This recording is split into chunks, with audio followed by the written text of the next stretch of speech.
Build natin yung kontrabida dahil sa kultura natin. Yep. Ito sa Filipino culture. Number one, real talk tayo real talk tayo. Yes, Because that culture is actually made for you to buy products. Right. I'm gonna give you example. Pelikula ng Pilipino, ang bida laging mahirap. Right. Aapihin ng mayaman. Conditioning yun kasi Yes. pelikula because people, we love stories. Yes. Kung papansinin natin, mas naaalala natin yung kwento. Right. Mabilis nating maalala yung scenes.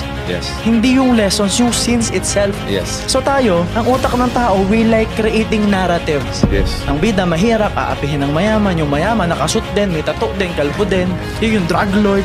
Tapos yung bida, immortal, di ba? Hindi namamatay yung bida, pero mahirap siya. Even superheroes ng Pilipino. Superheroes natin, Darna, di ba? Bakit ng bato? Ding ang bato. Captain Barbell. Basurero. Di ba? Ulumi.